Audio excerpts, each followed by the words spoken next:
I'm Luke Story. For the past 22 years, I've been relentlessly committed to my deepest passion, designing the ultimate lifestyle based on the most powerful principles of spirituality, health, psychology, and personal development. The Lifestylist Podcast is a show dedicated to sharing my discoveries and the experts behind them with you.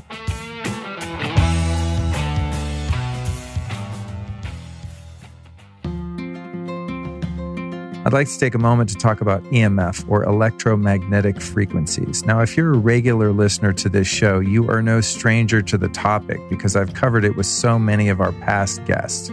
You're probably aware of the dangers of EMF exposure in your home, but you have no idea where to start when it comes to fixing it.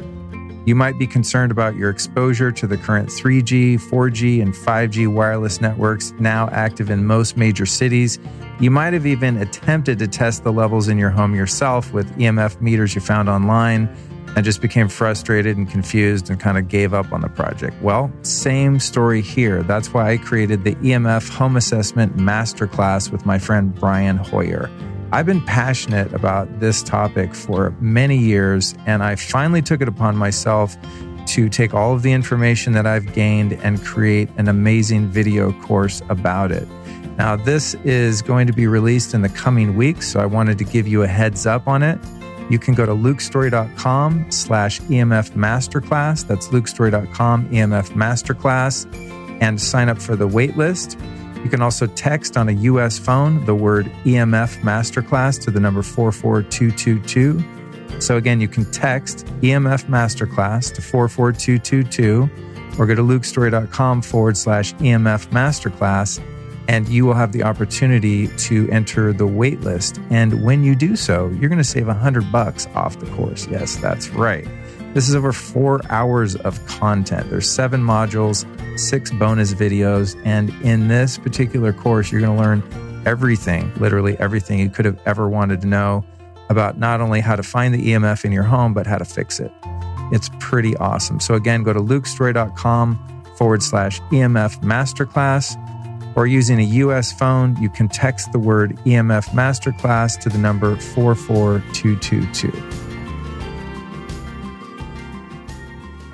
This is a special bonus rebroadcast episode of my recent appearance on the Align podcast with Aaron Alexander, where we talk about the wisdom cultivated through overcoming my personal addiction and trauma and developing my relationship with my higher self. We also talk about big tech censorship, my outlook on why we pollute the earth, and the effects of 5G and radiation on our bodies.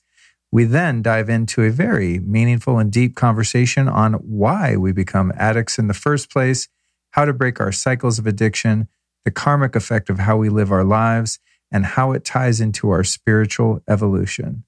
So sit back and enjoy as Aaron Alexander interviews me inside his sauna. And make sure to join me again for our regular programming on Tuesday, Stone by Stone, The Pathway to Enlightenment with Panache Desai. Thanks for listening. If you like the episode, share it with a friend. And by all means, make sure to subscribe to Aaron's podcast. It's one of my favorites.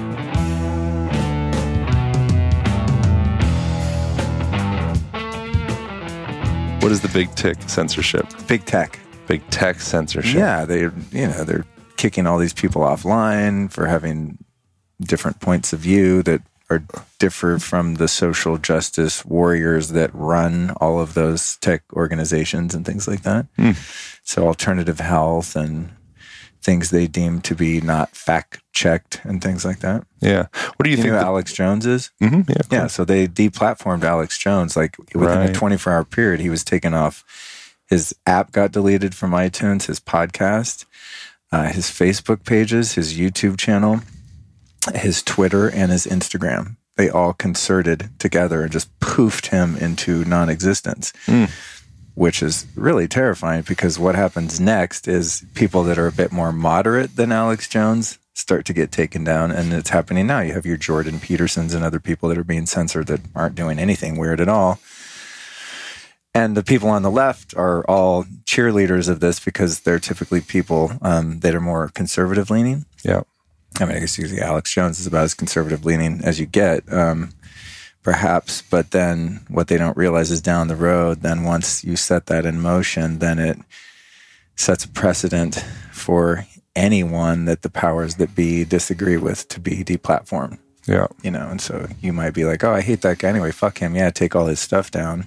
It's going to be you next. Yeah, that's the beginning of the end. And that starts happening. And throughout history, anytime there's been repression of points of view and information and free speech, it always ends up in jailing the intellectuals, burning the books, all this kind of stuff. Yeah. But they start with the most fringe person who is easy for everyone to kind of get on board with. Yeah, fuck that guy. They're weird, and I don't like their point of view anyway.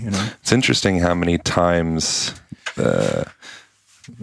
this has happened throughout history. Like everything works in cycles. I recently got all hot and bothered about watching Ancient Aliens. Speaking of, oh man, I want to watch that, dude. It's so good. Oh, cool! I love that. One of the episodes is all about ancient underwater worlds. Oh, cool. And so it goes into these various different societies that you can literally like scuba dive down now, and there's like places outside of India, and places in the Bermuda Triangle, and outside of Greece, and like, the city of Atlantis is like the really notorious, mythological, but potentially real place that people know about. But there's places just like that all around the world, ranging from being like 60 feet underwater to like half a mile underwater. And you go down there and there's like these huge temples with these perfect precision cut blocks, and going beyond what technology today would even be able to at least easily do, let alone do it all. Yeah. And we have this sense of like, okay, 10,000 years ago it was the beginning of the agrarian age, and before that we were just hunter-gatherer ancestors, all this stuff. It's like, or maybe we were like really advanced societies, right? Right. and this is all happened over and over and over again. Well, that's the interesting thing, and this is something I observe somewhat with the kind of alarmist environmentalism. And saying that as someone, as you know, I mean, I'm obsessed with nature. I've never littered in my entire life. I love the environment. I love Mother Earth. I'm very much in tune with it. And I do everything I can within my, personal means to leave it better than I found it. But sometimes I think about this, like, oh, the world's going to end in this year, which they've been saying for the past 20 years. And it never happens, by the way. But, I don't want to get into a global warming debate, but the thing that human world might end. Well, the world won't end. Exactly. Like Earth, I don't think gives that many shits about humanity. If it will keep marching. If you zoom out from planet Earth and you look at all of the structures, all the factories, all the nuclear power plants, all the airplanes, all the human settlement and civilization, it's literally like a bacterial film on the surface of the Earth. Sure.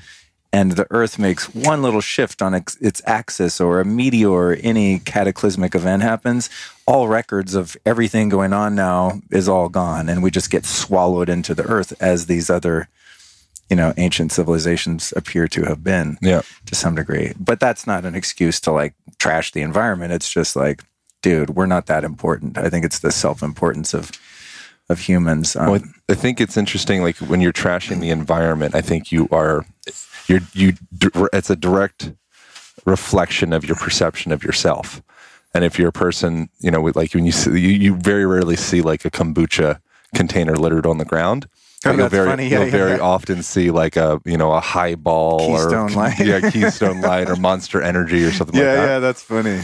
So you're seeing like that kind of demographic or education level or kind of like outlook on the world, like that individual is the person's like, okay, well, I put this into my body, which could be argued is fairly pollutive, and then I directly say, okay, cool, I'll pollute the earth body, and it's like that perception is the thing. And I think that's because like you literally are the earth. There's no, like, you are just this a direct extension of that. And so the way that you treat your community, the way that you treat your relationships, the way that you treat soil in your, in your state, in your yard, I think that literally is like directly in reference of your perception of yourself. Yeah. It's funny, back in the, I don't see this much anymore. I'm sure it happens based on the amount of fucking garbage all around Hollywood and LA proper, but back in the day, I'd be driving around and I would see the car in front of me take like a full empty McDonald's, like a McDonald's bag, and just like huck it out the window. I used to do that as a kid. Well, yeah, that was my belief. But I would get super pissed, and at times, admittedly, and I'm not proud of this, but I would sort of demographically, racially profile the people, you know, because it would typically like not be someone that looked like me doing that. Now, if I was like in a lower income, lower educated area of a bunch of white people, they'll be doing that shit too. But it was just like in LA, and this is going back many years, so please no one like ban me from the internet. But then I had the realization from a higher perspective that it's like, dude, if I had been born in another country where my parents didn't teach me how wrong it is to pollute Mother Earth, I would be doing that shit, you know? And it's just like, it just has to do with like how you're indoctrinated. When I was a kid, I'm sure there was a point at which I threw a gum wrapper on the ground and my mom proverbially smacked the shit out of me. And I was like, whoa, bad move. And she explained to me why we don't do that. And then that just became part of me. That doesn't give me license to judge other people that haven't been educated or culturally indoctrinated in the same way. Yeah, including like the higher ups and like the CEO of Monsanto or Coca-Cola totally, or whatever. Right. It's very easy for me living in my 1-bedroom apartment in Santa Monica and, you know, hanging out with my acro yoga friends and like eating steamed kale and shit to be like, oh, like they're out to get us. Yeah. Like my sense is if I was dealt the same hand as them and I was in their exact same position, I would be doing probably the exact same thing. You know, cutting corners to please the investors. Yep. You know, and so it's like much cheaper to go dump that shit in a river than it is to, you know, find an alternative means by which to do away with it, or a new method of manufacturing that doesn't produce as much toxic waste, et cetera. Yeah. So my sense is as we create, and these are just like ideas I'm like toying with, but if we create separation between us and them, whoever them is, I think it just perpetuates the problem. You know, it's like, how do we figure out relationship between us and them? Because they are us. Right. Tell that to Twitter. The tribalism hub of social media, you know.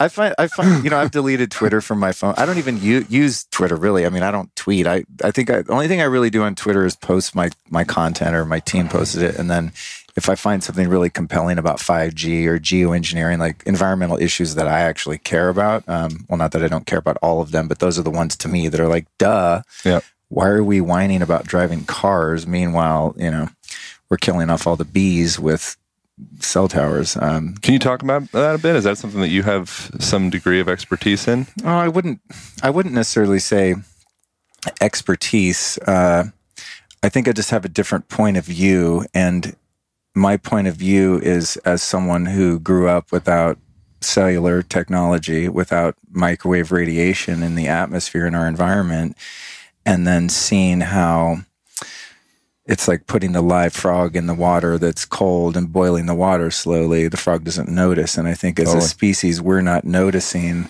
the environmental impact and the societal impact and the individual mental and physical health impact of filling our environment full of radiation, you know? And so I just see it as like, when I fly into LAX and I look at the sprawling metropolis and think how many cell towers are in our environment. And then in each of those buildings, a number of Wi-Fi routers and cell phones and other devices that are quote unquote smart enabled are then not only pinging that radiation from all the towers, but creating their own radiation to transmit also, you know, and we're in this soup.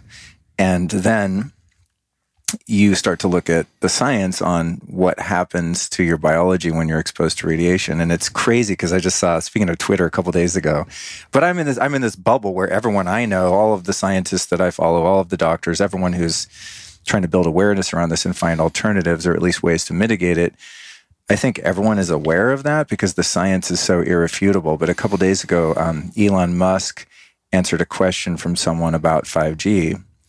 And they were saying, you know, Elon, do you have any concerns about the health ramifications of 5G technology? Because, of course, he's a huge proponent and wants to put satellites in space, beaming the whole planet with 5G. And he's like, no, there's zero health concerns. My only concern is just the land grab by Samsung, or, you know, something that was just more related to the economy and industry, right? Not health. And then I'm like, oh my God, okay, this guy is clearly very intelligent. there's tens of thousands of research papers in existence readily available that show unequivocally that radiation hurts you, right? I mean, to the degree, I guess, is debatable. But I mean, if anyone just Googles cancer clusters plus school, even censored Google will still show you results of schools all over the world where there's a cell tower and, exorbitant number of kids has come down with brain cancer in that area and nowhere else. I mean, It's just... messes up cows' production of milk, too, is an obvious one. Yeah. So... and scientifically, essentially one of the main things that it does is it shuts down the mechanism in your cell that closes it off to calcium. And so your cell gets flooded with calcium. And when you have an imbalance of calcium and magnesium and the other minerals, you get sick. It's just not natural. But anyway, the Elon tweet, and I was like, oh, let me check the thread and see what people are saying, because surely people are like, F you, dude. Because, oh yeah, so my thought on this was like, he's too intelligent to not know that, so he must be evil, And I never get in Twitter wars with people, and I actually tweeted that to him. I was like, God, this is crazy, because I know you're so intelligent that you have to understand the effect of radiation on our biology. So that leaves me to think that you must be evil, and then I deleted the tweets. But then I went in and looked at the thread, and there's all these people like, oh, you get these idiots, these hippies, you get more radiation from the sun, and people giving all this whack data that makes no sense. I mean, it's so simplistic and just like easily refutable, even by someone like me. That I was like, oh my God, there's a sea of people that just want faster movies and they don't give a fuck about their cell tower going in their kid's school. Yep. Or like where they do it in LA is they put a lot of them on top of hospitals. So the person in the penthouse suite who's paying, $5,000 a day to be in there post-surgery or whatever for cancer, is like living right under cancer-causing levels of radiation. And anecdotally, and this is all I'll say on it, how I know that it's harmful to you is in my last apartment where you've visited and we recorded. Unknowingly, for 3 years, I was living under 2 massive cell towers that are right across the street, about 100 yards from my bedroom, pointed right at my bedroom. They're on the 4th floor. I'm on the 2nd floor. So, given the height distance, maybe a little more than 100 yards, but basically like 2 buildings away from me. And I had no idea they were there.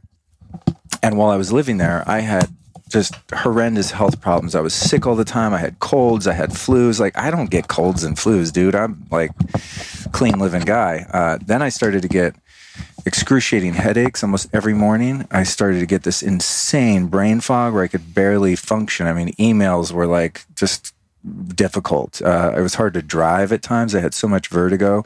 My eyes went bad. I had to start wearing glasses. Things got all blurry. I'm doing every kind of modality and healing known to man. I'm doing the ozone IVs. I'm getting all my blood work done. Like, I'm trying to find what the fuck is wrong with me. I never could figure it out.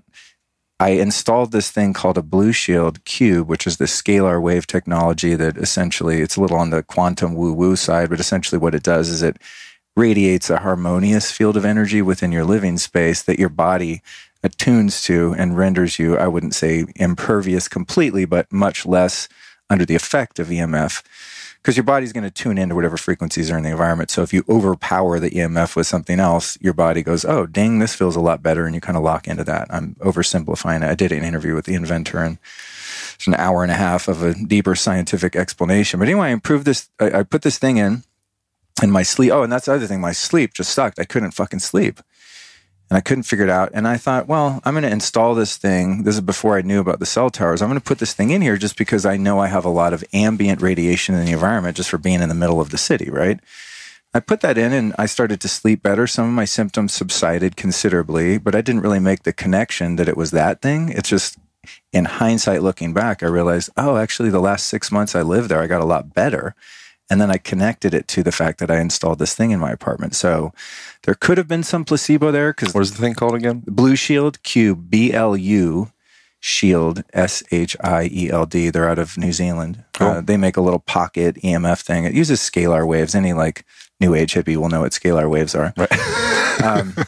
Anyway, moral of the story is this. I'm super sick. I don't know what's causing it. One day after I interviewed Jack Cruz, actually, I think it was at when we did the roundtable with Jack Cruz. People can listen to it. And he was he's like, Luke, you got to get out of the city. And I'm like, I can't do that right now. I'm locked in. It's like the mafia, no matter how hard I try to get out, they keep pulling me back in, whatever that movie was, Goodfellas or something. Yeah. And so I go, okay, Jack, I can't do that. I'm shielding the EMF in my place. I'm doing everything I can. He said, well, if you're going to live here, Luke, here's what you got to do, man.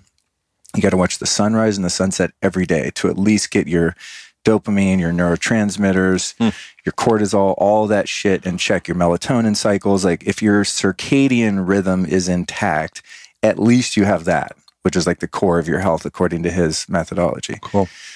So I had been watching the sunrises because right where I lived on that street in Miracle Mile, I had a direct line of sight to the sunrise that was unimpeded by mountains or anything. Like I could get it right when it came up between 6 and 7 a.m., depending on the time of the year. So I'd been doing that, but I couldn't see the sunset from where I was. So after the Jack interview, I got excited with a renewed commitment to catch the sunrise and the sunset. I go into this building across from me that's ironically enough, there's a bunch of health practitioners in this building, from Pilates to chiropractic to all kinds of stuff. It's like a health building, which is just insane. Actually, the guys, the Next Health, that company, they just moved into the building when I moved out. I was like, guys, I hate to be the one to tell you, but you just moved into a cell tower building. And they're like, whatever.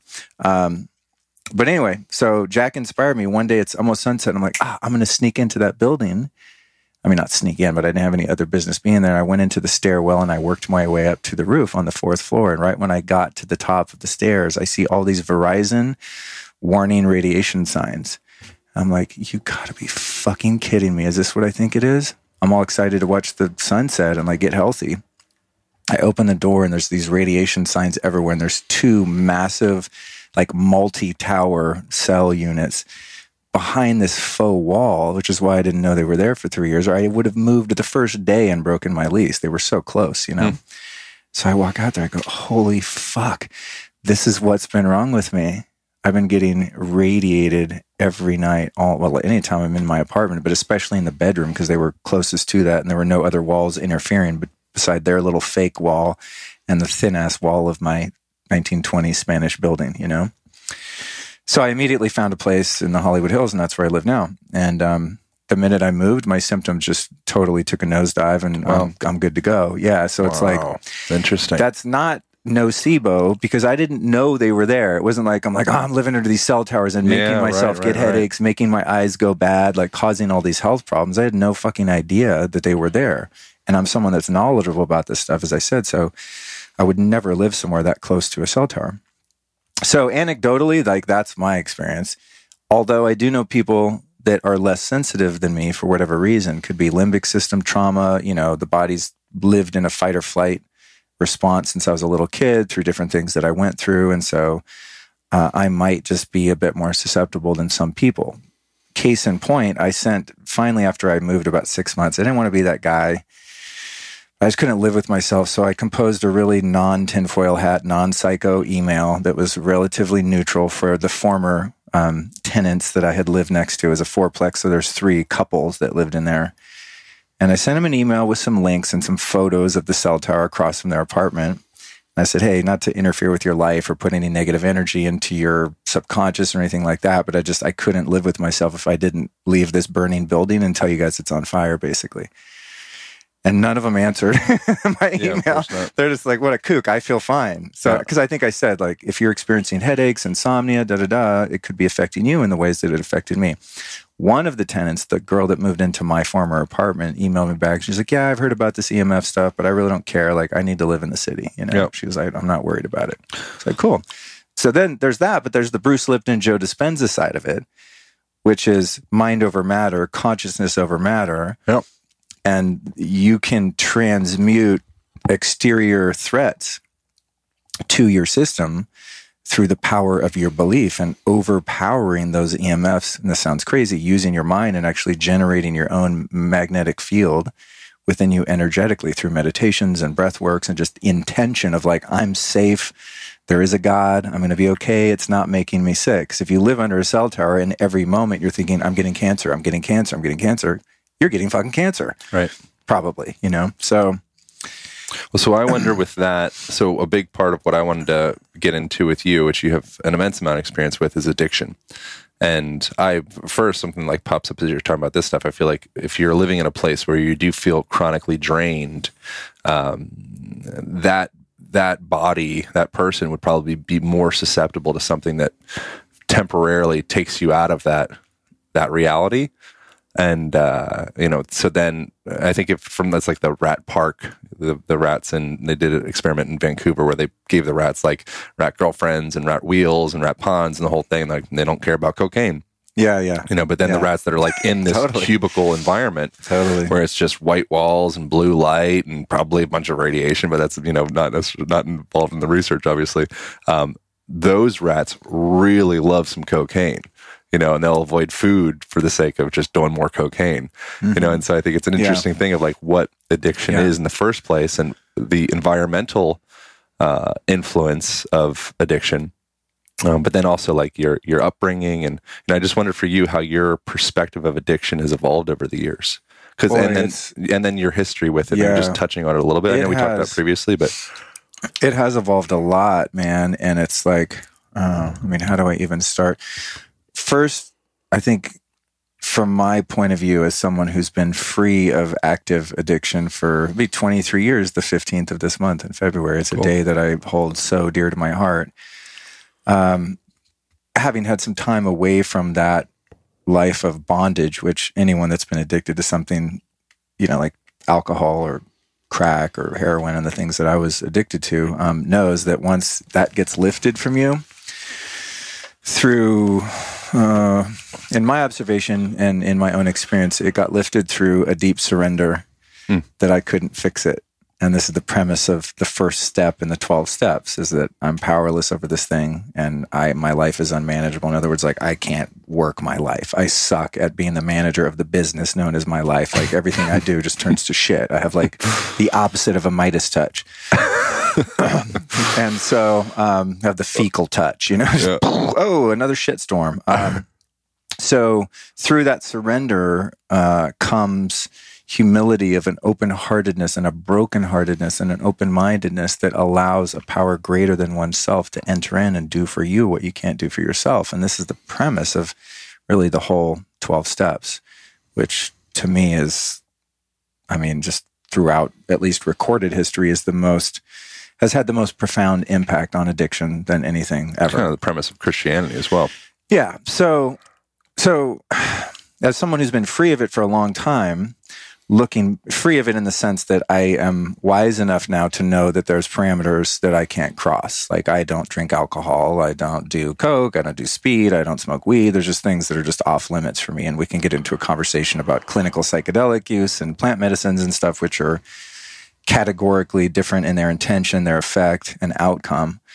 It's kind of a prelude to going off on that. But back to the roots of addiction, like the way I see it now is so simple. It's a response to trauma, and in that trauma is separation, which goes back to your little rat house, and so for me, and this became so clear last year when I did a series of ayahuasca ceremonies, the first 4 that I ever did in my life. Now I'm up to 8. I had known, I experienced sexual abuse, verbal abuse, violence, abandonment, neglect. I did not have a great childhood, and God bless my parents. I don't blame them. And I'm always kind of like, I tiptoe around that sometimes because I'm speaking publicly. My parents watch some of these things, and they're like, really, dude?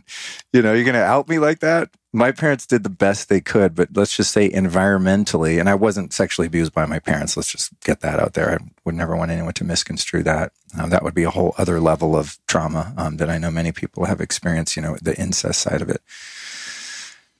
What I've seen about that experience, and just a lot of the experiences in my childhood, was the initial trauma, like for me being sexually abused when I was 5 or 6, was so damaging psychologically and so disorienting. What's the word for that? Disorienting. Disorienting. Thank you. Yeah. And just so impossible to contextualize that the trauma, the initial trauma, is just sort of like this tipping point that then sets into motion this traumatizing way of thinking, feeling, relating, acting, because there's nowhere to take that. So, for example, had I experienced that trauma and had the support, the wherewithal, therapy, communication with my parents, I didn't tell anyone that happened until I was 14 years old, after I was already, going to jail and all kinds of crazy shit going on, and got into all sorts of heavy drugs and everything. By the time I was 14, my life was already just completely destroyed by addiction at that point. But the trauma really came from having to hold that reality and not knowing what to do with it, and the shame that compounded as a result of that experience of thinking like, I remember being a little kid and going like, does this mean I'm gay? And back then being gay was not cool. There weren't like trans people coming to your kindergarten and shit. You know what I mean? Like now, which is a whole other topic I don't know that I'm necessarily on board with, but the sexualization socially of children was not above board then at all. And so I was just like, oh shit, I'm ashamed of this. This is really bad. I know this isn't right. And since I had nothing to do with that, then came, like arson and pornography and stealing and lying and violence and all sorts of things that were my coping mechanisms of just being a confused kid. When I discovered drugs, which for me was, the first one was weed, just because I lived in Northern California. It was the 70s. Everyone grew weed. All of the hippies from the Haight had sort of, when the crash and burn of 69 happened, the summer of love, they all kind of like went out into the burbs and into the country. And a lot of them went to like Sonoma County, Mendocino, Humboldt, grew weed, Hell's Angels, all this kind of stuff. So that was the first drug I discovered, along with rock and roll, really, Like, that was my first spiritual experience for sure. It was like smoking weed and listening to Jimi Hendrix, It was just like, oh, I'm fucking home. Finally, I feel at home. And what it was a facsimile of spirituality. Yep. And all those years later, when I ended up getting sober, and to this day, what keeps me sober and keeps me sane is my connection to God. And so what was missing was... How do you define God? I define God as the thing that makes your toenails grow. That turns an acorn into an oak tree, the thing that organizes the cosmos and nature, and the thing that gives us the impulse to love and be loved, that gives us compassion. It's like an invisible friend. On the way over here, I was praying, I just was just thanking whatever that thing is that created me for my life. I don't know what it is, or if it can even be defined. I just know that it's like, I didn't make my soul appear in this universe, and I didn't make my soul embody this spacesuit, meat suit. Something's done that to me and for me, with or without my consent, and you're along for the ride. Yeah, something that powerful and omniscient and intelligent and complex and infinitely loving is really beyond description. So it's like, it's almost futile to try to explain what a definition is, but that's the easiest way for me to say it, is just, it's an energy field that's around, and when I stay close to it and I humble myself before it and I avail myself to it and I acknowledge my limitations and my frailty and faults and weaknesses, I'm uplifted and given strength and given motivation, given insight, given wisdom, clarity that I wouldn't be able to achieve on my own, And so back to the roots of it, it's that early trauma, which for me was pretty acute. And trust me, I've met many people that have had much, objectively worse childhoods where they're raped for 10 years and just, child trafficked and crazy ass shit. Their parents die, they're in an orphanage. It's like, I think pain and trauma is relative. So each one of us experiences our trauma as painful as the next person experiences theirs. Yeah. Although some from the outside would appear to be more horrific and devastating than others. And I'm sure some are. And that's where serial killers and people that become extremely deranged come from, is usually like really hardcore acute trauma. Do you think it's the perception of the experience or the experience itself? Probably both. Listen, if my perpetrator had just like watched a porno movie with me or something, that would be child abuse. That would be sexual abuse, right? Or maybe like put their hand on my leg. That could be trauma that could lead to addiction. but I'm not going to go into graphic detail because it's not necessary of what happened to me, but it was beyond that, but not as bad as you can imagine. But had I been, as I said, like repeatedly raped for a number of years, like I probably wouldn't be sitting here because I would be psychotic and certainly, much more likely to have ended up in the prison system or a mental institution or something like that. So the fact that mine was what it was is some indication of why I was able to eventually heal those things and overcome them relatively easier perhaps than someone that had been abused to a greater degree. And also, I know a lot of addicts in recovery that were just the middle kid that got ignored. And that was their trauma, or their parents never hugged them. I have friends, their parents, their whole childhood never told them they loved them. I mean, I can't imagine that. That's almost worse, But there is no worse. It's Bob Marley. Every man's burden is the heaviest. It's like, what was your worst? Seems like nothing to me. And you look at mine, you're like, oh my God. It's just, it doesn't matter. The point is, the human ape animal is meant to be held. It's meant to be nurtured. It's meant to be loved. It's meant to have many people in a tight-knit community love it and exchange care for it. And it's not meant to be fondled with sexually. It's just, that's not how we're wired to evolve in a healthy way. And when forces come in that interfere with that natural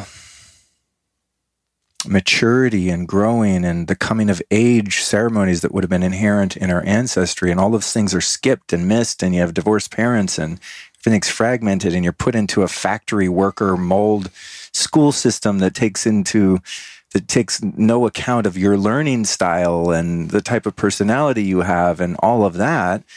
Many of us are left with like, wow, this world is really painful and I can't stand to be in my skin. And I take a couple bong hits and put on Black Sabbath. I'm taken away to another universe. Yeah.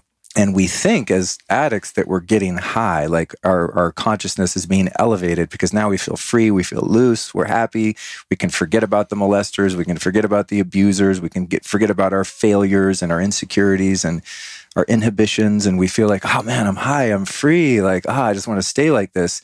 And so begins the cycle of trying to chase that feeling. But what's really happening, in my estimation, is not that drugs make you high, it's that drugs mask the lower emotions of shame, fear, guilt, envy, jealousy, rage, hate, resentment, right? Self-loathing. They mask those feelings that make it impossible to live in your skin, but they only mask them for a certain period of time. So it's like when those feelings are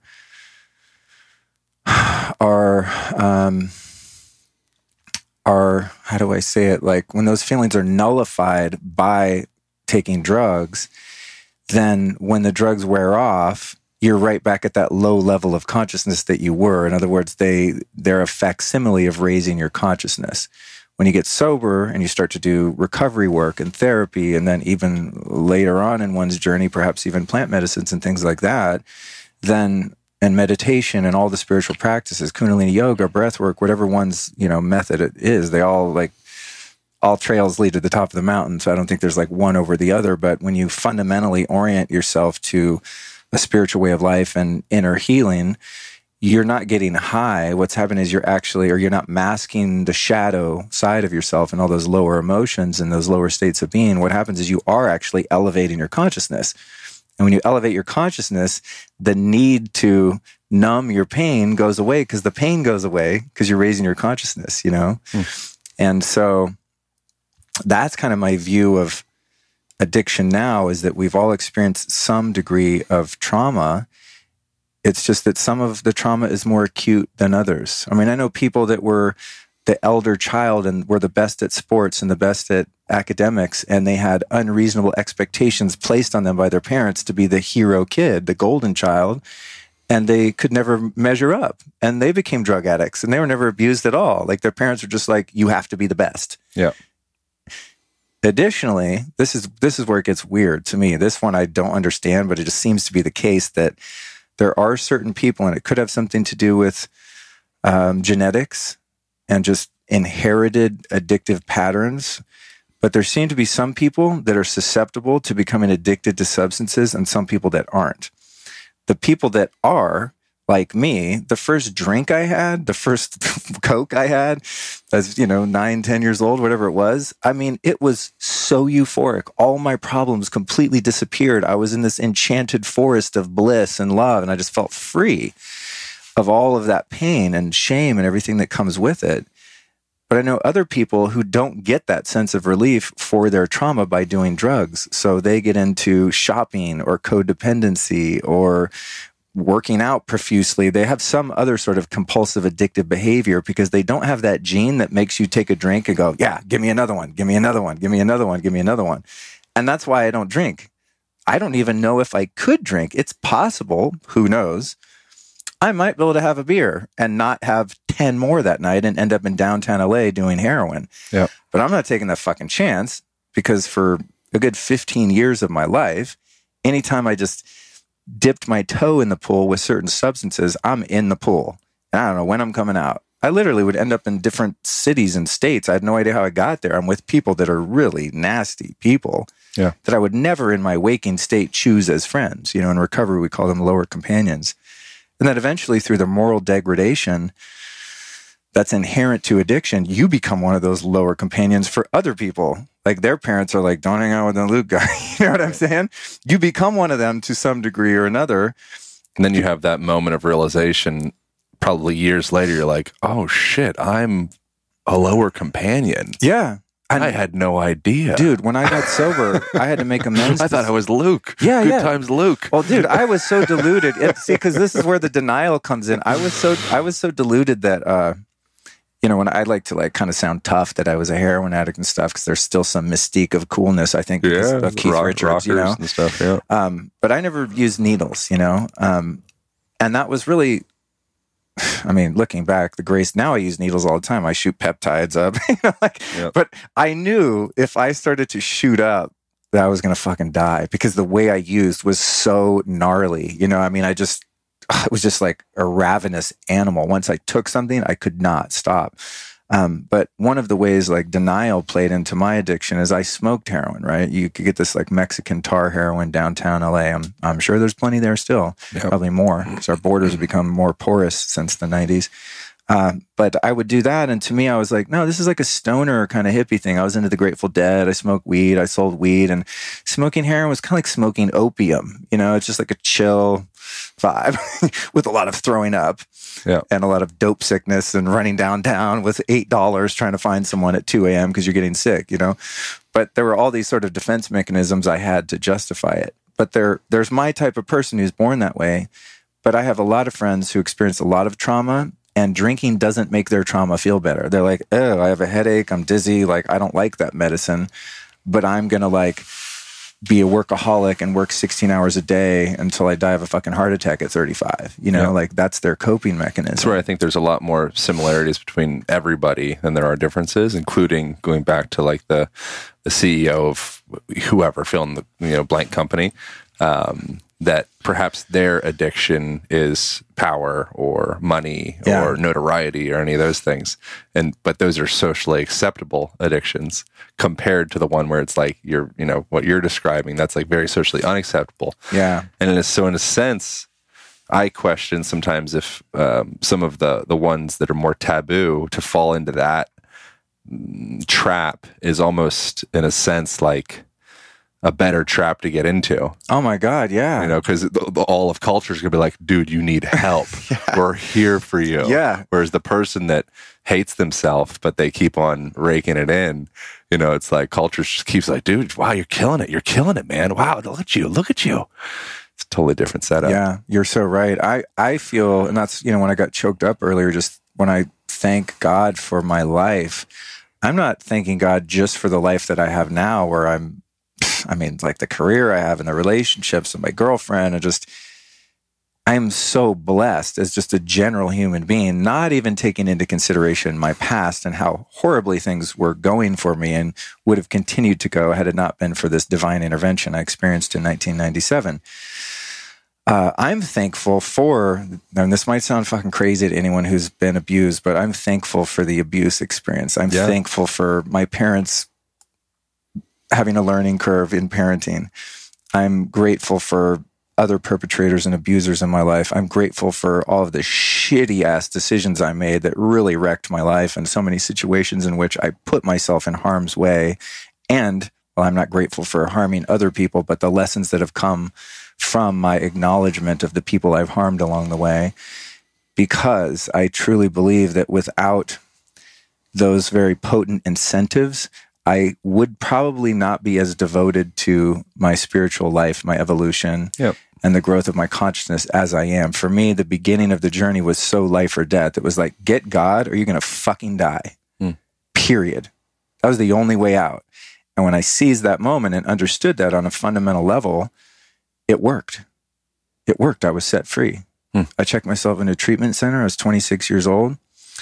The first day I was in there, I woke up. When I wake up, I came to, I was hammered, of course, when I went in there. I was like pounding beers in the parking lot of the rehab, and they're telling, my mom took me there, God bless her, and they were like, we're not letting him in unless you need to get the fuck up here. Like, we were down in the parking lot, and it was up in this village. It's called Azure Acres. It's in Sebastopol, which is where I first started doing drugs, ironically.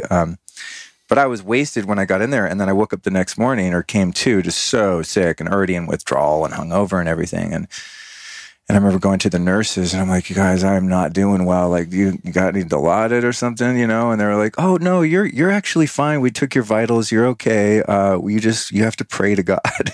Wow. I was like, really? Valium? Like, something, guys? Come on, help me out here. I mean, I'm like, have the shakes. I'm just freaking out. And they're like, nope, we're going to teach you the 12 steps for $10,000, which you can learn for $1 per meeting. You know, I mean, I needed that first 30 days. I don't know if I would have made it like that, because I needed that buffer and that sense of accomplishment, you know, where I could walk out and be like, I'm not fucking this up. I've been sober for a month, dude. Yeah. Like, I'm in now. But I made a resolute decision that morning that I was going to be sober the rest of my life. And I just did not want to suffer anymore. And my prayer to God, that I totally didn't understand or believe in at all, which really speaks to the power of humility and spiritual inquiry and just soul level desperation. I prayed to God, like, my hands like this at the foot of the bed. I think from watching Little House on the Prairie or something. I don't even know where I learned this shit. So I never went to church or anything. And my prayer was just like, God, remove this obsession to drink and use. I think that's the words they gave me in that kind of paradigm of recovery, something to that effect. Just like, set me free, man. I can't live like this. I want to be sober. And Aaron, from that moment, was 23 years ago to the day, till this moment, I have never, ever remotely had the idea of maybe I should drink or do some coke or smoke some weed, or that I can get away with it. I'm fine now. It's been 10 years, 20 years. I've never had a craving, nothing. It's just like, poof, you're free. There's no explanation for that, because I'd been trying to do that myself for 10 years. I knew I was wrecking my life. You know, I'd have record deals and I would fuck them up because I couldn't be at the meetings because I was smoking crack all night. I mean, I was just a train wreck. I wonder with that do you have a sense of why a person will veer into sabotage and veer into kind of like recapitulating trauma? My sense is perhaps the trauma wants to work its way out. And by you putting yourself into those scenarios again, it opens the wound for a moment as an opportunity for it to like pour. But maybe, I don't know. I just wonder if like, what is it's Makes just sense. spitballing. I think for me, when you're in active addiction, it's a self-perpetuating failure and trauma loop. So let me just take you back a day in my life. So say I'm 22 years old. Last night, I'm up, till 9 a.m. smoking crack and heroin, wandering the streets, hanging out with homeless people in abandoned buildings, prostitutes, the whole shit, like shopping cart. Those are my homies.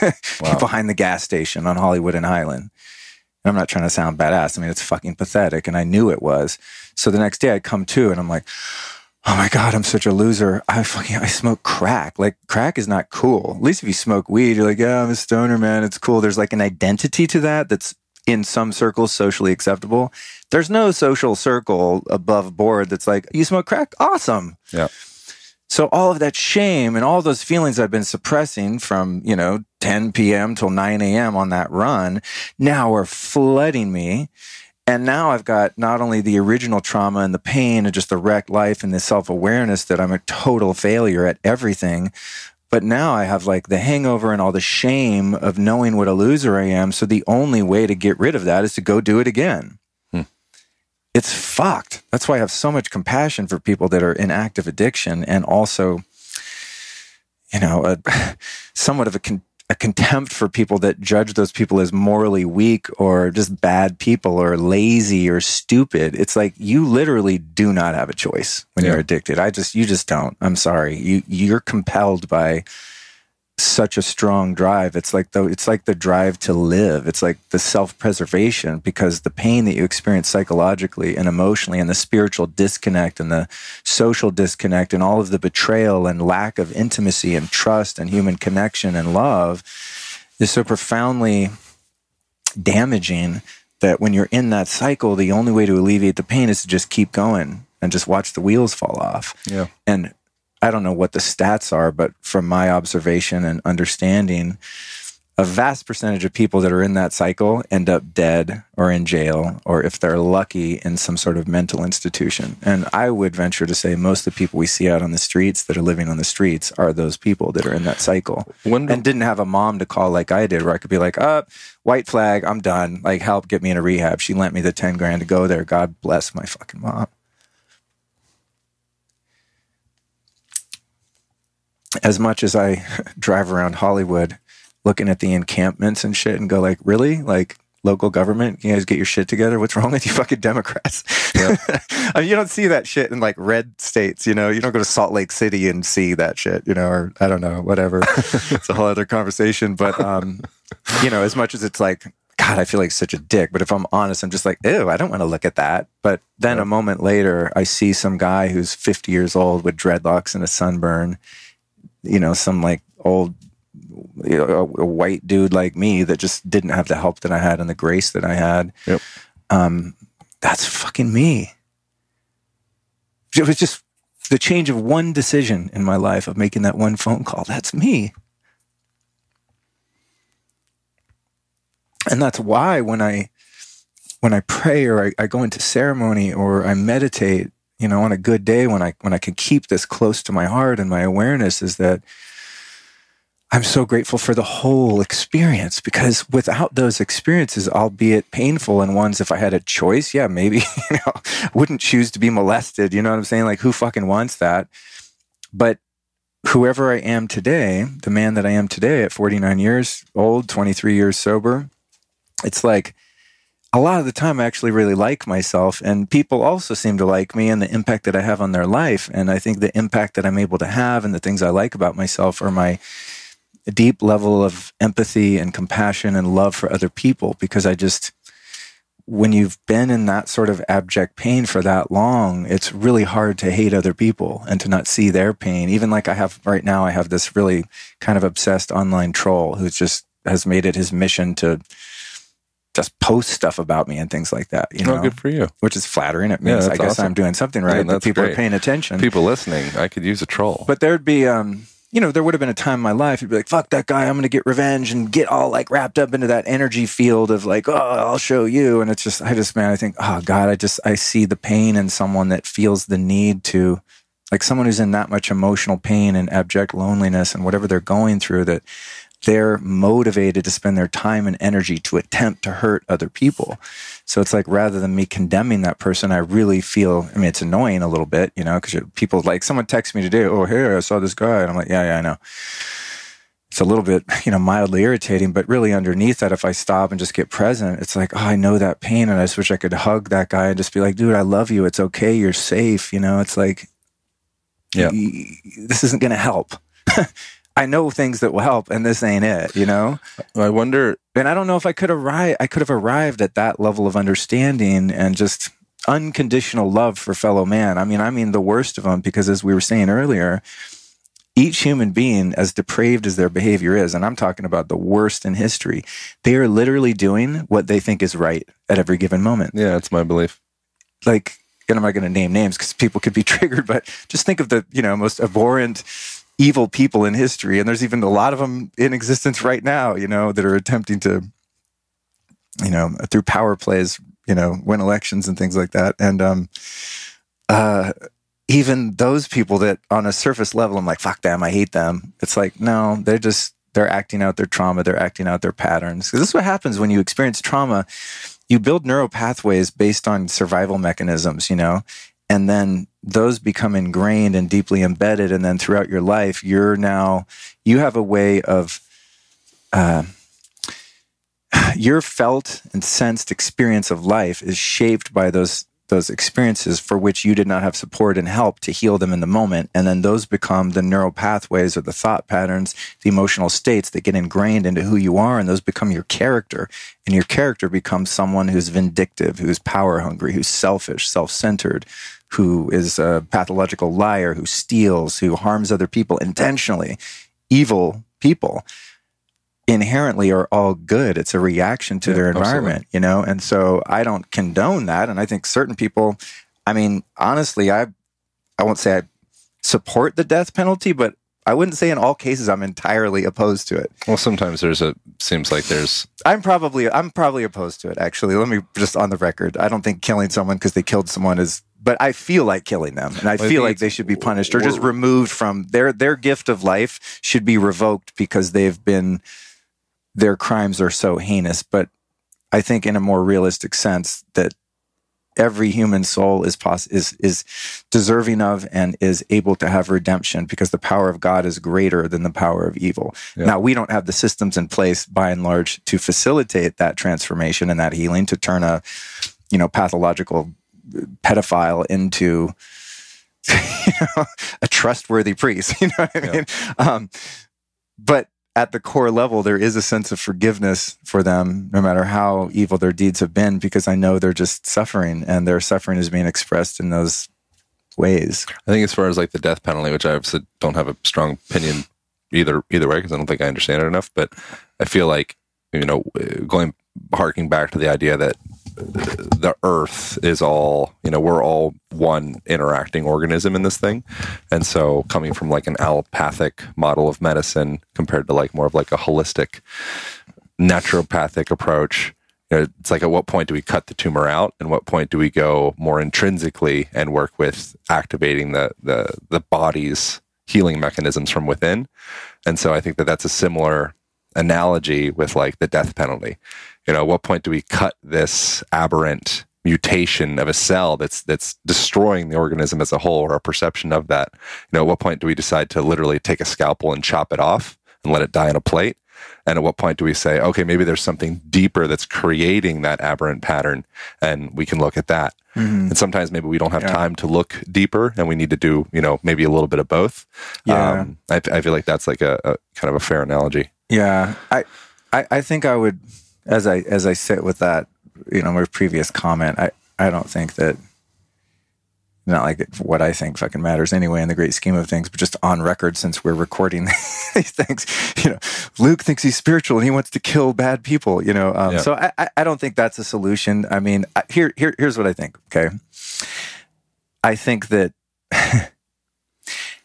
in my own experience, had I not had the karmic freedom to be a thief, to be a liar, to be selfish, to hurt other people, to be a perpetrator that was once a victim, if I wasn't allowed, in other words, if there wasn't an existence of darkness and evil on this planet, there would really be no point. In other words, like, why would I ever choose to elevate my consciousness if it was already there? It's sort of like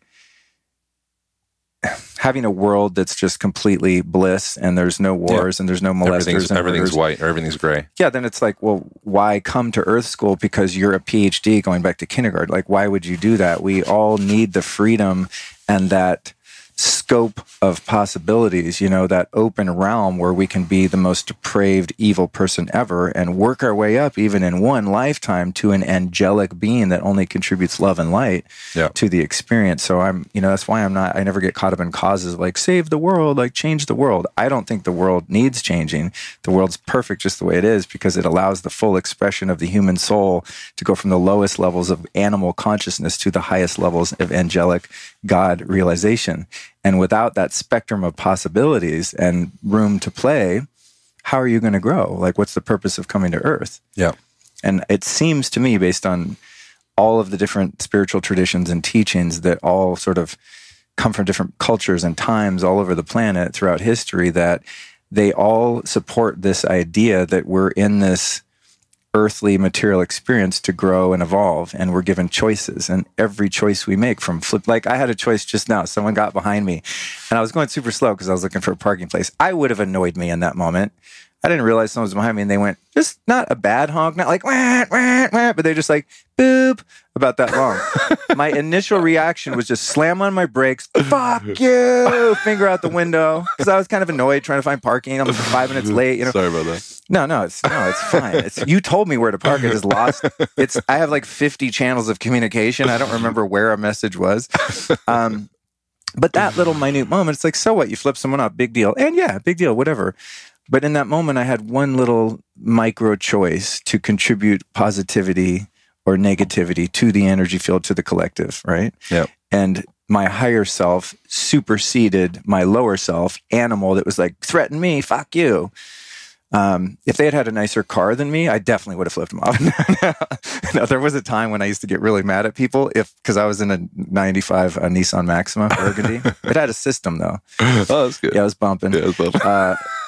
But I used to get my ego used to get so butthurt if like some little punk in a Mercedes whizzed by me and honked at me or passed me up. I would like chase him around town. I mean, I used to be insane. Start painting this whole story about him. Yeah. Oh, he thinks he's better than me. Like all this egoic bullshit. But throughout our lives, it's like you have that opportunity to demonstrate honesty and integrity. And as you start to evolve, you not only find it easier, or one, I should say, not you, I don't want to preach at people, but one finds it easier to take the higher road the more you do it. You build this inertia of like, wow, I really feel a lot better. It's almost like just a self-preservationist wisdom of like, I'm going to have a much better interview with Aaron if I don't get pissed off at someone right now who's just in a hurry. Yep. But their kid might be in the hospital. You know, like you don't even know that person's story of why they're honking at you. Or maybe it was a polite tap and I interpret it as them going, fuck you. And so I'm going to engage. I have a sense that if you hate any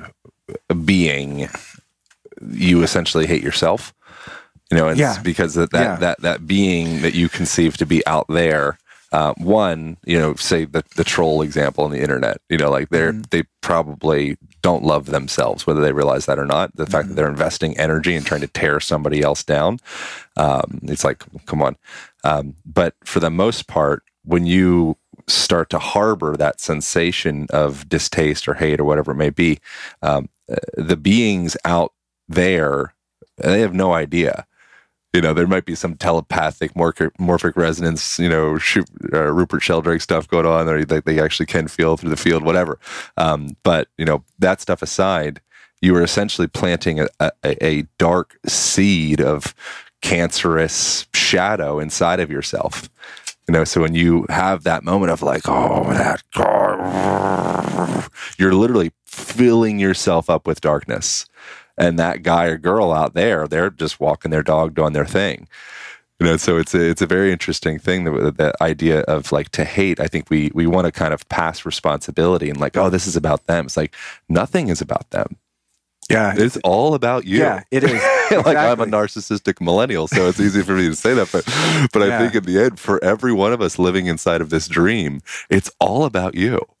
Well, that's what I mean when I say that the world is perfect just the way it is. It doesn't need to be changed, because what I'm perceiving that needs to be changed in the world is solely based on my projection of what I think the world is and what it should be. So who am I to say that the world needs to be changed? What needs to be changed is my perception of the world and my own consciousness, and taking responsibility for my own energetic field and the way that I think, the thoughts I have, the feelings I have about myself, about others, how I spend my time and energy, my actions, my character, you know, the core of who I am. Yep. That's the only thing that I can do really to contribute to the collective. And the interesting thing about that is, to your point, and you keep bringing up this connectivity and this oneness that's inherent throughout the universe, really, of all living and non-living things. I mean, it's all just a ball of energy, right? That creation is holding in place and creating a perceived materialism dualistic too, separation, right? Yeah. So it's like, nothing needs to be changed except me. And when I change, the level of the sea gets higher and all ships are brought up as my little ship gets higher. Yeah. And so from that point of view, to attack the guy that honked at me, I'm literally honking at my own self. Yeah, I'm flipping my own self off, because me and that entity are only separated by the perception that they're in that body and I'm in this body. Yep. But in reality, at the quantum level, it's all one energy field. We're all in the same community. And everything really is connected.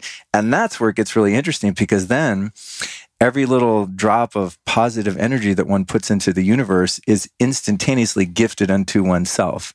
Yep. Random acts of kindness. The reason they make us feel good is for giving that kindness to ourselves. We're giving ourselves that gift. And likewise, I think many people look at karma as like, okay, so, I go to the bank and they give me $20 too much, and I walk out and I notice it. I'm like, fuck Chase. And I keep it. And then I think, oh man, karma might get me, down the road in 5 years, I might lose $20. No, I already lost the $20 the minute I had the awareness that I was acting out of integrity, right?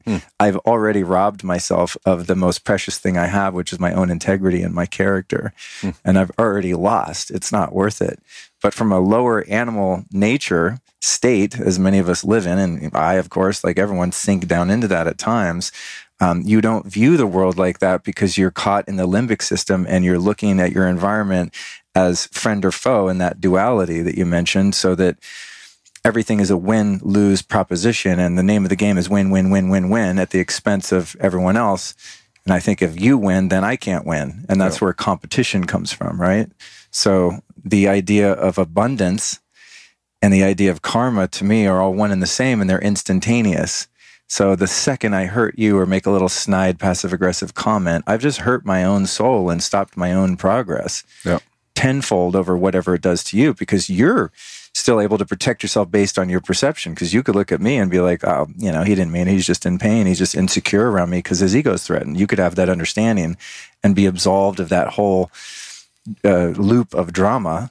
But inside myself, now I'm paying the price of lowering my own consciousness and knocking myself down a few notches to the animal state. So it's this game of acknowledging the animal body and our instinctive drives for survival and procreation and security and all the things that the creation gave us in order to facilitate the human experience in a material body in a material world. But we also have this angelic higher self that we can start to get to know and operate from, that supersedes and overrides more of the time those lower states. So, the girl DMs you on Instagram and you're like, this would be some easy sex. You know what I mean? and then the higher self is like, you're looking at this person for your own gratification now. And maybe they're looking at you that way. I'm not even putting it that way. It's just like, is this an engagement of my time and energy that is going to bring me and that other person to a higher level? And that's not to say that like there's anything wrong with casual sex, as long as it's consenting and everyone's being cool, like go for it. I'm not a prude in that sense. It's just an example of, I think for me, where like my lower self would be like, take what you want. Yeah. Get what you want. And that's that self-serving, self-seeking way of operating the world based on the lower nature and based on the instincts that leads to futility and unhappiness and separation and loneliness, and eventually is going to manifest as some means by which to numb that experience, which brings us back into addiction. So there's still things within me that are operationally out of alignment with my core of who I am. And so for me, it's like getting the munchies late at night and like, I'm all alone in my house. It's like, I need sugar. Or it's like, let me refresh Instagram one more time. Yeah, I really want a hug, but I'll go eat this. Yeah, I need a couple more likes. Yeah. Again, I'll check the stats. Insights. 708 likes? Fuck. Yeah. 3,000 likes? Yes. They love me. I'm worthy, and this is real shit, and I think as we become more aware of those drives, then we're able to kind of... And that game is funny too, because it's all based off of your relative sense of your position in the social hierarchy. That person, if, Kobe Bryant looked at his insights, he wouldn't give a fuck probably, but, we'd look at it and see that and be like, oh my God, if you had only 50,000 likes, oh my God, I'm a failure. Yeah. It's all relativity. It's all just a big fucking game. But I think the thing that's interesting, saying that it is all about you, it's all about the individual. I think that's true in part. But then I think we conceive sickness as being like, okay, I'm like coughing out this pathogenic bacteria thing, and like I came to the party, and you're like, oh, dude, you came to the party while you were sick, like you infected the party, dude. What are you doing? Like, stay home.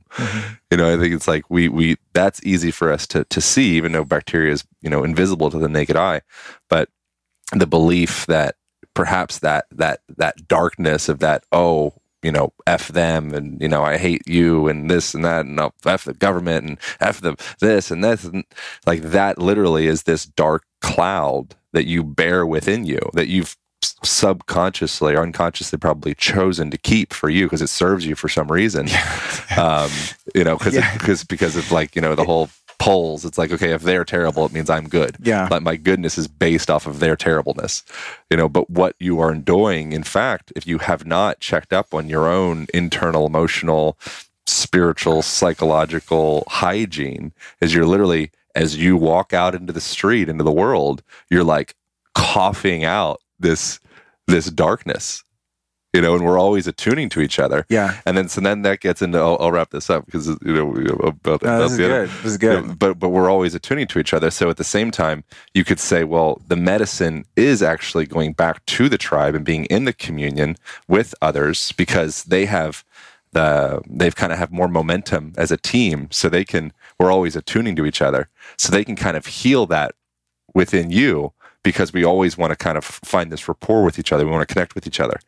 You know, so if I'm a really dark, powerful person, then I could perhaps take up more momentum and kind of overpower other people with my darkness. But if I get in a room where, oh, wow, like I'm overpowered by the energy that they have, they're all smiles and light and bright and all that stuff, they can turn me around and make me feel uplifted. But that is the part where it is all about you, but at the same time, it also is all about us. And you taking responsibility for your own internal psychological, emotional hygiene is actually quite valuable for the tribe. And sometimes the tribe could heal you if you allow it to. This is an interesting point, and I resonate with it a lot. It reminds me of in certain paths to recovery from addiction, I think the ones that have, as I said, proven over time to be the most effective on a wholesale level, being like the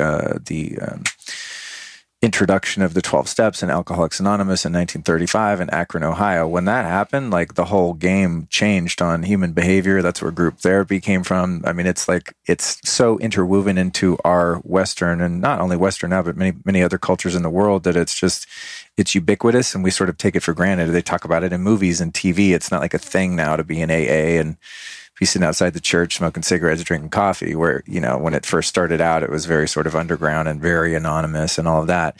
But one of the core principles of recovery is, as you start to align yourself spiritually and start to apply spiritual truths or principles into your life, the culmination of that is once you bring your own energy level up to a healed enough state, then you set your life on a course of being of service, and you dedicate yourself. That's the 12th step. For those that don't know, is about, serving others essentially. And what I've noticed over the years, especially in the early years, when I felt like, you know, my own life vest was on to the degree that I could help put it on some others and be of service in that way in recovery, I noticed that when I would attempt to help people that had a modicum of humility and willingness, that even if they were completely dark energies and just overtaken by their lower nature, if they had that seed of willingness and humility, I could be around them and my energy field would uplift them to the point where they could then eventually stand on their own feet and then carry that light, you know, sort of like, you know, the caveman carries fire to the next tribe kind of thing. The trees do the same thing for the mycelial. Right. Nitrogen to one side or whatever. We are trees. Yeah. I'm trees that used to smoke trees. Yeah, right. So still do smoke. But then I would notice with some people I would work with, it didn't work. And then I would start being lowered to their energy field, and I would feel gross and sick from being around like a sick newcomer in you know, a program or something. And I was like, what is this? And eventually, you know, over many years, I started to piece it together. It's like darkness can be outshone by light, but it has to give permission. In other words, like I can't walk into a room full of serial killers and just be like, and everyone's going to stop serial killing. Yeah. It's like they all have to want to stop serial killing. And then that resonant field that I'm now emanating because I've done some work and connected to my higher self is going to up-level them. But it's an interesting phenomenon of the non-physical world that you can only overpower darkness if that person is a willing participant. Yeah. And so I stopped trying to help people that didn't have that key ingredient because I knew it wasn't going to work. Yeah. It's just, no, you can keep what you've got. In other words, if someone had that shell of ego or wasn't teachable or wasn't able to access just a little bit of humility and open-mindedness and open-heartedness, then it's just like, wow, you're too much work. And it's just really not going to work. And I also learned that from being on the receiving end of that. When I was like newly sober, oh my God, dude, I was such a train wreck because now I had not only like the seed of all the original trauma and discontent, but I had also compounded all of that pain through self-abuse and horrible relationships and just, the shopping cart people and all that. So I like stacked on more shit onto my little pure inner child, true self. And then taking my medicine away. It's like having a raging headache and you've been taking aspirin so long, the aspirin burns a hole in your stomach. So you quit taking the aspirin, but the headache is still there, to put it in simple terms. But when I would get around people who had done the work spiritually and gotten above that threshold of suffering into a life of service, I would get around them, sponsors and whatnot, and I could be having the most psychotic day ever. In 5 minutes with someone who was on a higher level, they would bring me up to their level. And I'd just be like going, what? Hey, I remember this one guy I worked with for like 10 years. I would just call him on the phone and I'd call him like, his name was Larry. I said, Larry, she broke up with me. And all he would have to do is just start laughing his ass off. Yeah. Or I got fired. Ah, ha, ha. He'd just be sitting there. I could see him smoking his cigar, just laughing his ass off. And next thing you know, I'm fucking laughing my ass off. Yeah. About losing my job or losing the girl or whatever, got my car towed, whatever drama that was like inherent to my newbie sober life. And that's from the other side of it on the receiving end. I started to see like, what the hell is this? What's going on? How can I be completely catapulted into a higher level of consciousness just by being in someone's presence? Yeah. And the reason why is because I was willing to be taken there because I was humble. I was humbled by pain.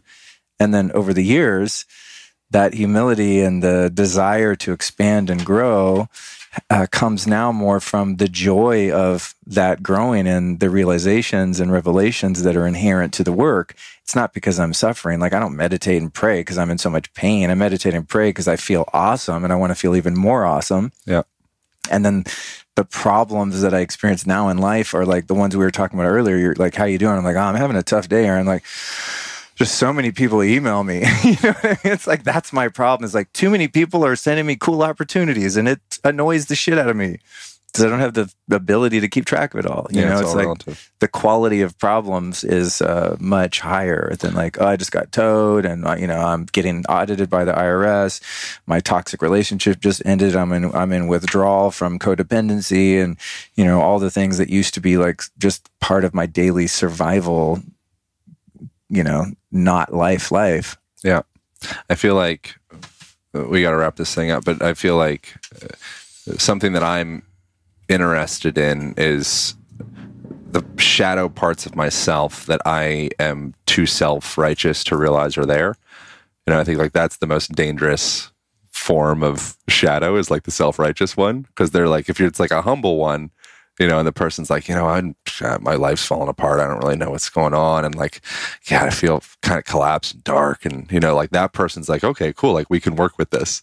But the person doesn't see any of that and really thinks that they are, the bee's knees and they're doing the best thing. But meanwhile, that's actually coming from a bunch of darkness. That's where it gets, I think, a little bit more dangerous.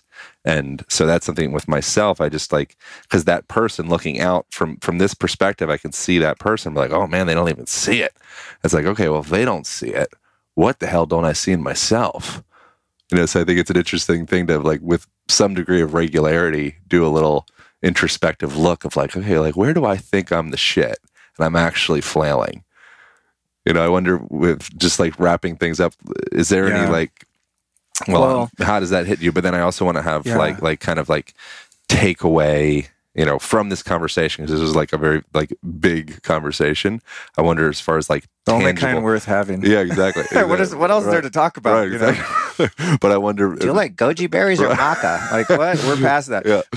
But so I wonder, as far as like tangible takeaways, kind of encapsulating such a big conversation, is there some way to kind of condense that down into something that's like, what could people take away from all this?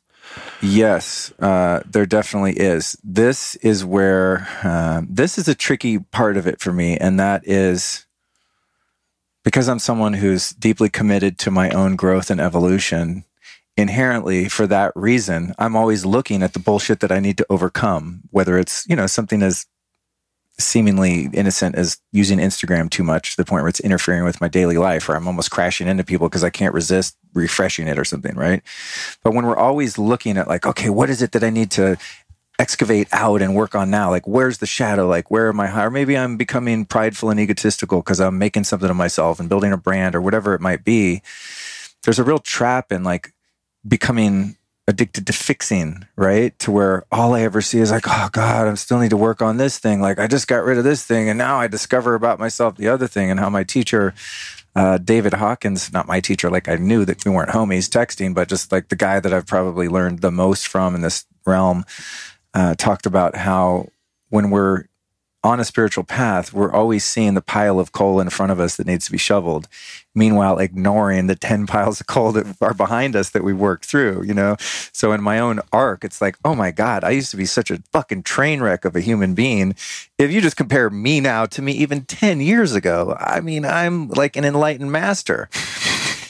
And I still need to be on the lookout for shit that's still blocking me and things that I need to overcome. So there's that balance, I think, that I don't know that you ever have a perfect relationship with, because you don't want to just go to sleep and be like, I'm done, I'm cooked, I'm fixed, I'm enlightened, because no one is, or else you wouldn't be here in a human body anymore. You would transcend the body and go off into the other realms and do your angelic guardian angel work, whatever you're supposed to do. I think you might get little blips of it in the lifetime. Well, yeah, I have blips of it all the time, but then I'm brought back down to earth by like, wow, I've got 140 emails I haven't answered. How do I? It's like everything. It's like there's no such thing as a noun in the human experience. Like everything is a verb. So it's like, oh, I'm like enlightening, and then you're, or whatever, or I'm everything that you do is all a verb. It's all an ongoing action. Totally. There's no point that you will reach. It's all a bunch of false summit after false summit after false summit. Yeah. And then you'll have moments where you actually do see love in everything, and you're like, oh, wow. And then like some bill comes in, or you get a booty call on Instagram or something like that, and you're like, woof, back to this shit. That was one of the questions I asked Byron Katie. I was like, so, Katie, are you enlightened? And she didn't even answer the question. She leapfrogged that like on such a high level of understanding. I mean, it was almost laughable, even the concept of enlightened. I think her answer was, I'm someone who doesn't suffer anymore. And I'm like, whatever that shit is, give me that. Mm-hmm. But back to your takeaway. So there's that balance of like, okay, there's work to be done, but let's not forget to like pat God on the shoulder and a little bit of ourselves for our willingness and our participation in that partnership with God through our own growth and evolution.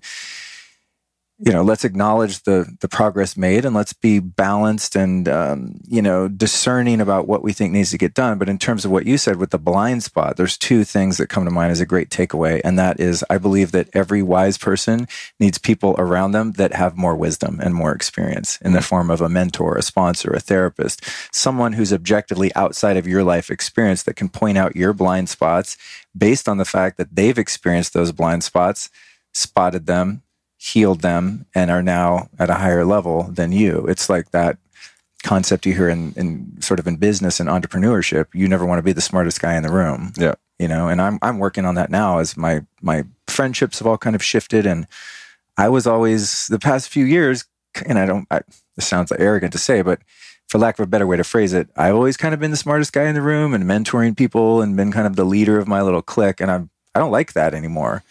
I found other ways to be of service. I want to be around people like Byron Katie that don't even acknowledge enlightenment as a thing, and I'm still like, I got to become enlightened, then there'll be no more pain. She's like, no, there's just no more pain. Yeah. So seeking wise counsel, there's a phrase I love. I don't know where it originated from, but Show me a man that keeps his own counsel and I'll show you an idiot. Those are just things we can't see about ourselves. That's one, is seeking wise counsel. And a high vibration community that support you and see you and have the balls to be honest with you when it's necessary.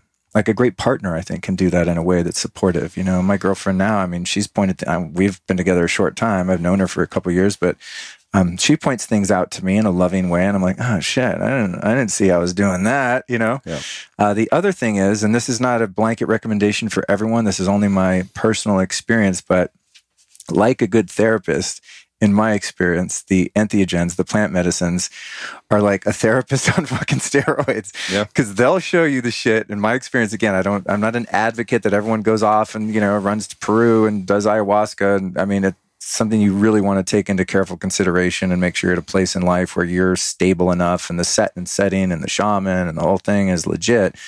But in my own experience, I've seen things about myself that could have taken years of therapy and a 6-hour ayahuasca journey. I'm just excavating the deepest shadow shit that I had no idea was there, or things that I thought that I had worked through that are still very much activating in my day-to-day life. And I just I've gained so much in my limited experience. It's only been a little over a year that I even dipped my toe in that water. But that is, for some people, it's not appropriate for everyone, I would venture to say. Although when I'm in one of those ceremonies, I'm like, everyone in the world should do this. You know, and I come out and I go, well, they're going to find it on their own and if they're called to do it. But for me, man, I mean, I've grown so much in the past year from just being shown shit that was difficult for me to see. There's just no way I could see things. And even if I did, I mean, just going back to the earlier part of our conversation, looking at, you know, kind of the first memorable trauma in my life. I've been to therapy. I've written about it. I've journaled. I've talked to people. I can talk about it without crying. I'm not emotionally triggered by it. It's not like shamey and shadowy. It's just like part of my novel. It just is what it is. It's not good or bad. It's just part of my journey. But in one of the first 4 ayahuasca ceremonies, oh my God, I was shown in such a clear way what a profoundly negative impact that experience had on my life. It just destroyed my life. It destroyed my fucking life. That abuse. It just set me on such a destructive path. It was so painful. So, it was just profoundly disruptive to a 5-6-year-old kid. I don't even know how old I was, somewhere in there, you know? But then it was like, that's how it was being healed, because I could really acknowledge the gravity of that experience and go like, whoa, okay, like, let's really take a moment to take this in and acknowledge what had happened. And that's after years of therapy, after the steps a million times, Course in Miracles. I mean, Tony Robbins, fucking, you name like a modality of healing, I've done it. And in one night of ayahuasca, like, poof, you know, quantum shift of healing and of self-awareness that was never reachable on the natch. Although all of those other things that I did brought me to the place where I could face that shadow with bravery, courage, and just absolute stillness and presence so that it could work through me and be healed. Yeah. I feel like the destroying, and then we really will wrap it up, but like the idea of destroying a life, it feels like if you were digging a very deep well, there would be much more construction and much more dirt and, like, you know, perceived destruction, perhaps. You know, so it's like, oh my God, you're digging a well that's 3,000 feet deep. Like, oh my, this is terrible. You know, compared to the well that's like, we're just going to do like a little short one. You know, we're going to go 10 feet down. You know, and like from the outside looking at it, you'd be like, wow, like that's not a very destructive well. You know, but like the 10-foot well, perhaps, I mean, this is a stretch of analogy, but maybe you wouldn't get as much water. Yeah. You know, but in those moments of perceived destruction, I think a reframe for that could be like, no, we're just digging a deep one. You know? Yeah. It's well, you know, it's kind of setting a new baseline of understanding of just fundamental realization and acceptance of what the path has entailed, and not, I mean, when I say, oh, it's so destructive, I mean, I guess that's putting kind of a negative spin on it, but just objectively, without any judgment, just watching the trajectory of my little childhood Luke after that happened in such a real way was jarring, because I had never had the felt sense of how impactful that was and how it just changed the course of my whole life. Yeah. But again, I have no regrets, really, as weird as that might sound, because I love the person that I am now, and I have qualities that I think are possible to have and to utilize and express because I had those experiences, you know? Yeah. And so it's not like out of a duality of judging that as like a bad experience. It just is what it is, but it's one that I don't think without that assistance of those other dimensions and realms that you're able to enter into in plant medicine, I don't know how I ever could have had that vantage point on that experience. Yeah. And so the experience, although it was like, holy shit, it kind of took my breath away when I could really see how that impacted me. It also set a new baseline of healing. Like, okay, I acknowledge that. Cool. Now let's work our way up from there. Yeah. Now we know what we're dealing with. The shadow has been completely shown upon with the fucking massive spotlight, like one of those like prison yard spotlights. You know, it's not running away. Like, I see it. There it is. Okay, let's go to the root of it. Let's go to the root of these patterns. And I'll close with this because I know we're out of time. But I had another experience that illuminated so much for me. I saw my birth, and that when I was born, I was taken, it was like this vision, and I was taken, my mom, you know, gave birth to me, and she held me for a second, was crying, all happy, like moms do. And then the nurses came and whisked me away and put me in this other room all by myself in an incubator and just left me alone there in the dark. No human contact. I was like, whoa, that was weird. Next morning, after ceremony, I text my mom, and I'm like, hey, Mom, I'm in Costa Rica doing ayahuasca. She probably doesn't even know what it is, you know? But then I had this vision. I explained that to her, and she said, wow, that's fascinating, because that's exactly what happened when you were born. And I had no idea that ever happened. Wow. Yeah. And then I was the like, memories are all there. Yeah. And it was, holy shit, that was my first abandonment. That was my first feeling of existential aloneness that I've carried with me my whole life. And Aaron, I still fucking have it sometimes. Yeah. So now seeing that, it's not like, oh, poor me, poor little Luke baby. No, it's like, awesome. Now I see why I've had intimacy problems my whole fucking life, because you're going to leave me. Yeah. I'm not going to be vulnerable and get close to you as a friend or a lover. It's like, I know what happens when that happens. Yeah. You get left alone in a fucking room with no hugs and kisses. Yeah. And no connection. You know, that was my first broken heart. As weird as that might sound, like tough guys listening to this are like, dude, no, man up, pussy. But it's just the reality, dude. It's like, that alone has enabled me to open myself up to love and intimacy and closeness, and also realize that I have the power to change that about my life as an adult. I'm not that little baby. I'm not that little boy. Those energies still exist within me because they're integrated into me as the man that I am. But now I have the power. I can call people. I can reach out. I can build a network of friends and connection. And I can choose to let someone in my heart as a partner and love them and be loved and be vulnerable, because I know where I've unraveled those parts of my consciousness and even physical brain, I think, that equate closeness to you're going to be left and be hurt. And now I can override that with new behaviors and new thought patterns and let all of that go. But without seeing it, at its very root, in the first hour I'm born, you know, is where it all started, right? Yeah.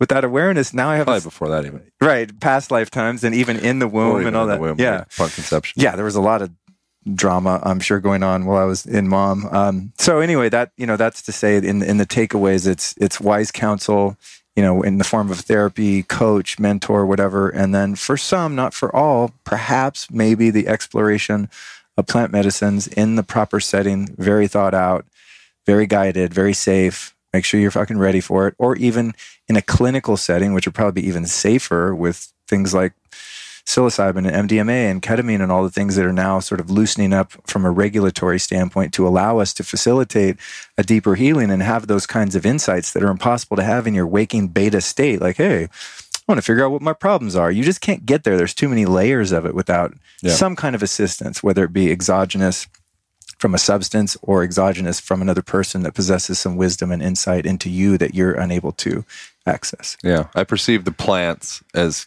just like another one of the therapists, but they're just like a really potent, like Goodwill Hunting Robin Williams. You're like, oh, damn. Oh, man. You got some.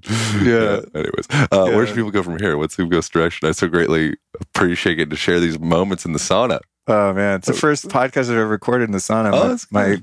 I'm like going, man, now would be a good time to have glutes. You know? This is where being the Caucasian male hurts.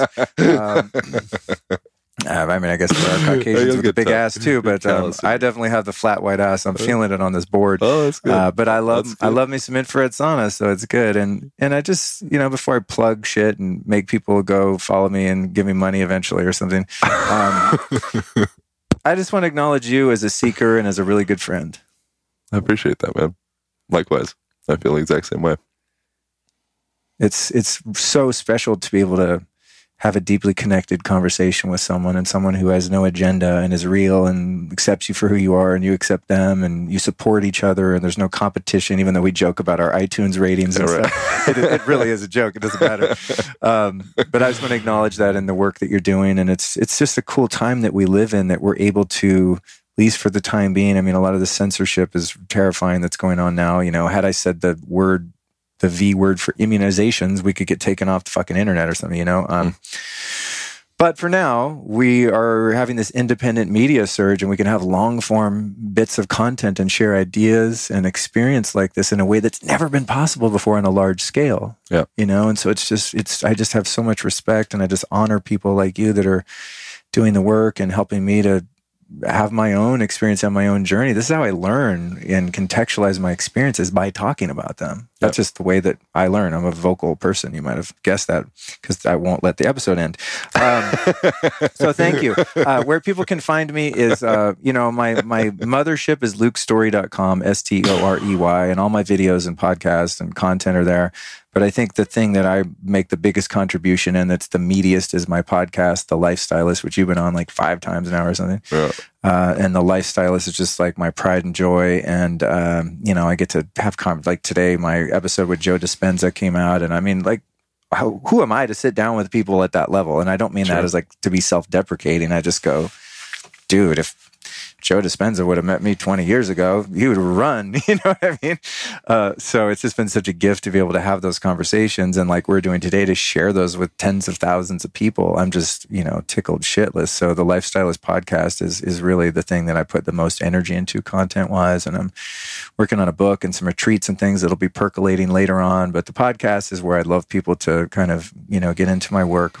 And on Instagram, I'm at Luke Story, and Instagram is a real shit show for me. I have a lot of fun on the stories and the live feeds and stuff. I post all kinds of wacky stuff, such as when I go to ceremony. I mean, I don't bring it into ceremony. Yeah, I was surprised by that. I was like, damn. I do play-by-play reports on everything I do, because I want people to be able to share the experience with me and be opened up to new things. So yeah, I go sit in the ice bath with my live and explain like how you breathe while I'm doing it, and just like I just document my life and the ways in which I'm healing myself and growing, so that other people can go, that looks interesting. I'll try that. Oh, it's cool. Well, I appreciate you putting it out there, man. It's been, thanks, buddy. Yeah, I've gotten to learn a lot from you over the years, even from afar as well. And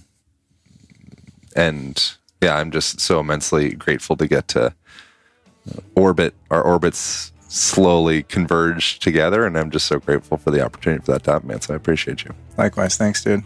All right. Over and out. Thanks for tuning in. On to also, I think this is the first time I've probably pushed through my body dysmorphia issues and been shirtless. Oh yeah, look on the internet. Look what you did. You did that. Well, the last one. So don't post any comments about my man boobs. The last video we did, that was, you were so happy about it. Did very well. All right, yeah, that's right. No, this is the second time, because we did the breathing exercise. Every time you hang out with me, you end up taking your shirt off. Damn it! And I got to take my shirt off with the most ripped guy in fucking Hollywood. Like, why can't I be sitting here with a fat ass and like I look like the one who's cut? Yeah. Well, you don't want to be the smartest person in the room, or the most fit. Yeah, that's a good point. All right, I'm inspired. Later. Thank you for joining me on this rather deep and somewhat intimate conversation with my friend Aaron Alexander on the Align podcast. I'd like to invite you to go back and listen to past episodes of Aaron on my show. Not only is he a great interviewer and one that can elicit some real truth from a guest, but also a great guest himself. Thank you so much for listening. And if you enjoyed this episode, please share it with a friend. And that said, I will be back in your ears on Tuesday with our guest Panache Desai. Before we close, I want to invite you to be the first to know when my brand new EMF Home Safety Masterclass series drops. You get on the wait list and save yourself $100 if you catch me before it launches by going to lukestory.com/EMF Masterclass. So again, Get on the wait list at lukestory.com/EMF Masterclass. The day this launches, you will get an email with your discount code. You can also text me on any U.S. phone to the number 44222 and text the word, all one word, EMF Masterclass. That's EMF Masterclass to the number 44222. I'm going to shoot you an email. You're going to get $100 off. You're going to sign up for this class. And you're going to spend 4 hours and 7 video modules and 6 bonus videos learning everything you could ever want to know about the EMF in your living environment and how to fix it. I'm really excited about this course. I've spent a lot of time putting it together, and I think you're really going to enjoy it. So make sure to get on the wait list at lukestory.com/EMF Masterclass. And with that, I wish you well, and thank you so much again for listening.